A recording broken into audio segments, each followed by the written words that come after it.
Hello. Hello. So, yesterday, as part of the Moldocs, you presented the movie Silicon Soul. Yes, I did. Yes, you did. And during the Q&A, you said you have a particular interest in the subcultures, and partially that's how you got to make the Silicon Soul. Mm-hmm. How do you see the role of subcultures nowadays, and what is, in your opinion, the human need to belong to one or another subculture?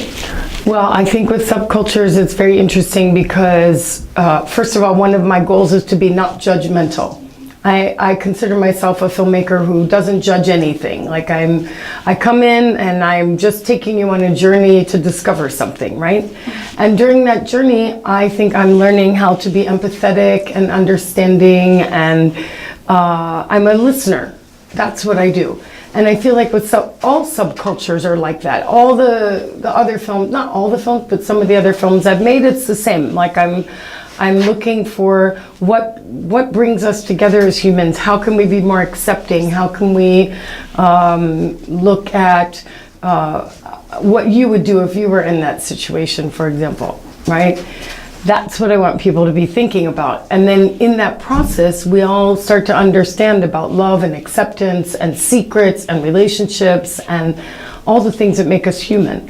And yeah, it might seem a little weird at the beginning, right? I made a film about silicone dolls and people who have relationships with these life-size, lifelike silicone dolls. But it sounds really weird at the beginning, but at the end you're like, that's interesting. And that's all I'm trying to do is let's have that conversation, because there's a lot more to it, of course. Yeah. It's about the future of relationships, what makes us human, all those things.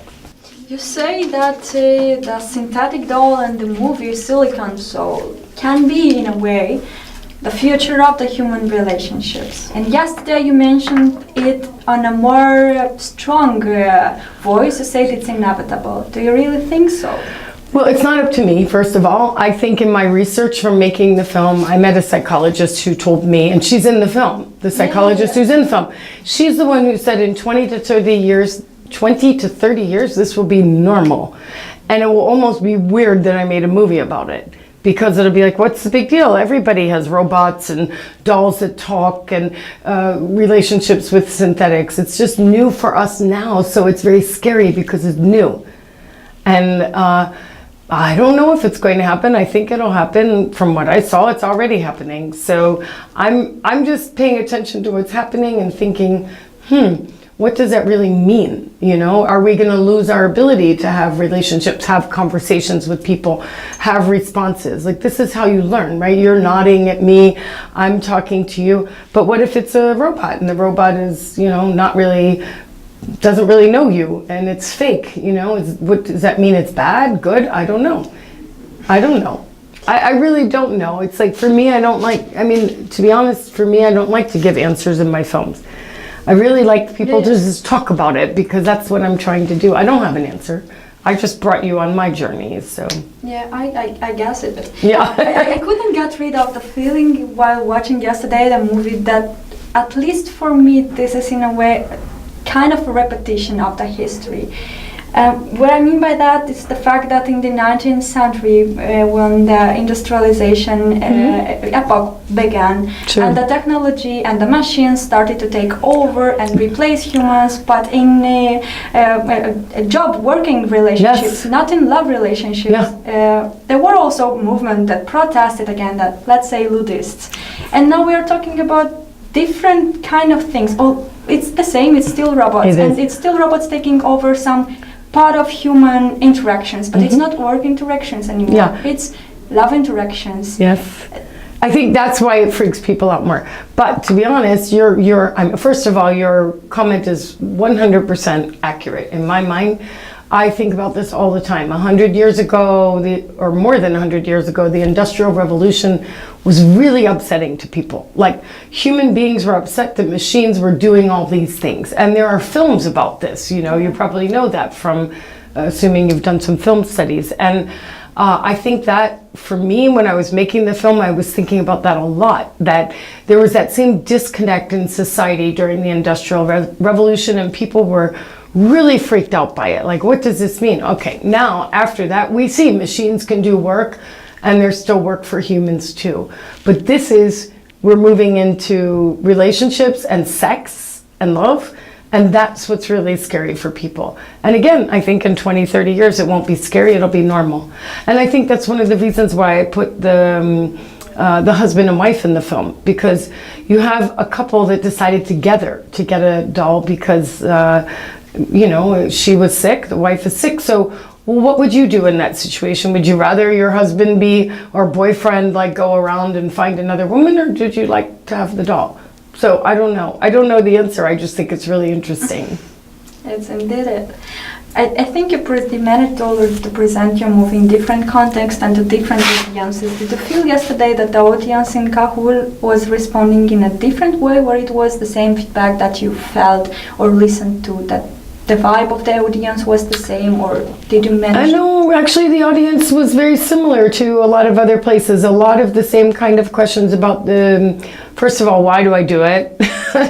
Everyone's always asking me, why did you make a film about the dolls? And I don't have a doll, so I just want to make sure. I mean, when we say dolls, we mean the silicone dolls that are expensive. They cost over $10,000. They feel real. They look real. It's not just a doll. So it's not a blow-up plastic doll, which is what people were used to from 30, 40 years ago.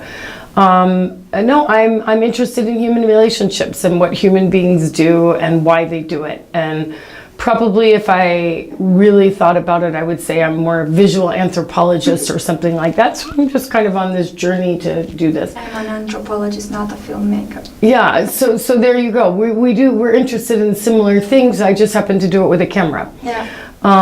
Sometimes I'll describe myself as a professional voyeur, someone who gets paid to be in other people's lives. Not that I always get paid, but I kind of feel that way a little bit sometimes. And I'm like, wow, this profession allows me to really connect with people in a voyeuristic way in some ways. So I don't talk about that very much, but I feel like that's kind of where we're going here. So I'm saying that. Now, the answer to your question, did Kabul audiences respond? I think what I saw was while people were watching the film, I saw a lot of people very surprised at the subject, what they were seeing.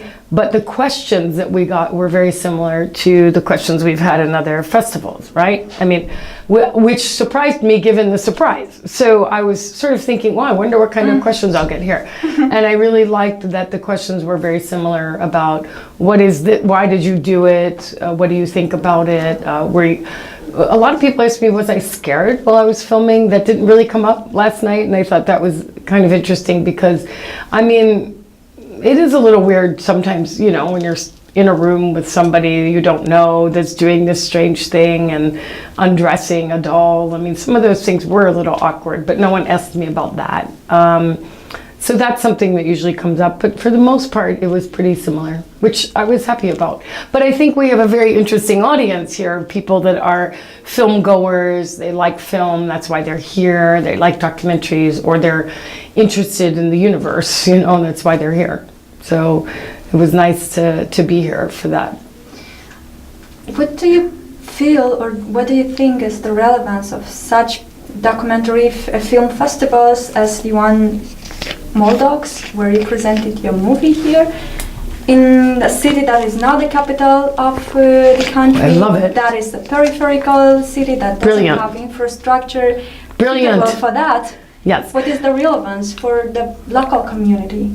Well, you could answer that better than me. I'm not the local community. Okay, but you understand the country better than me. I mean, all I can say is that anytime documentaries get out in the world about subjects, things that people wouldn't normally know about, mine or other people, you feel like, okay, maybe you've opened one person's eyes. So, for example, with my film, maybe it would never normally screen in a smaller city. That's how you would describe this, right? Town or city?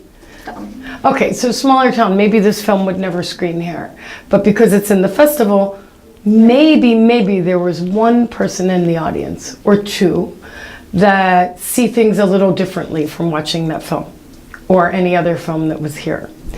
And that is the beauty of bringing a festival like this to a town, instead of a big city where people maybe already have heard of these things or are a little jaded, oh, I've seen these things, or I know about it already. There's sort of almost an innocence in a way here that's really lovely. And also, I just feel very strongly about, about the idea that, for example, this film for me is about acceptance and love and judging people. Should we judge? Shouldn't we judge? If you can have those conversations after seeing the film, maybe you can apply that somehow to your real life. And next time you make fun of somebody who's different than you, or someone who's a different, some sort of background that's different from you, or you might think just a little differently next time. And again, if you touch one person, then it's worth it, right? For me, it's always like that. Definitely. One person is enough. It can shift the comfort zone of the people that were here yesterday. And even if I don't know the politics of the country or anything about the town, I can tell you that it felt like that happened here. And not just for my film, but for many films. So that's what I love about Moldocs, is that Max and the Moldocs team is doing something very special here to bring all these really interesting films here and having conversations about them. I'm very interested in the conversations that happen after. Well, I had conversation after the movie, so I can tell you afterwards. Oh, tell me now! I want to hear now. The one, let's say, critic, or the aspect that changed or put it the people that I spoke with to think or to reflect upon that was not really the fact that the dolls are used for sex purposes or for love purposes as for adults. The main thing was how they can make use of the babies in such a way that they make use of big adult dolls. It's still babies, so they couldn't get over it. It's a silicone baby, but it's a baby. So that was the maximum tolerance that I could not get over. Yes, and I think there's other uses for the babies that I did not include in the film, but the fact that they're used for old people, and I mean, I do most of my own filming along with Igor Mayakatin, who's filmed some of the segments, but I filmed that segment, and it was a very hard segment to film, very difficult. I mean, to see the older women with this baby and how they responded and that they thought it was real, they're kind of going in and out of their memory and all that, and it was very challenging to film that. It was very emotional for me too. I guess the people in the audience got the same feeling while watching that segment, so we really related to that.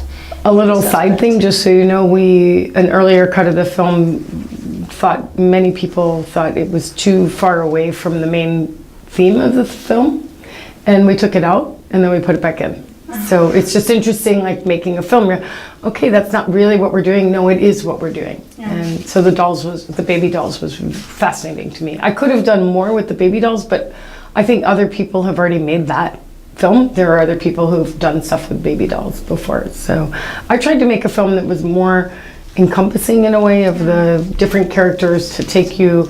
I feel like there's, for each person that watches the film, there's one section they relate to more. Yeah. Right? So if you're married, maybe you relate to the married couple. If you're kind of a guy who's a little, maybe not so good with women, you're like, oh, that's interesting. You had all of that character. Yes. So it really succeeded in presenting that complex story of using the silicone dolls. Thank you. Also, as part of your contribution to Moldocs, besides presenting this movie, you did a workshop together with Gordon.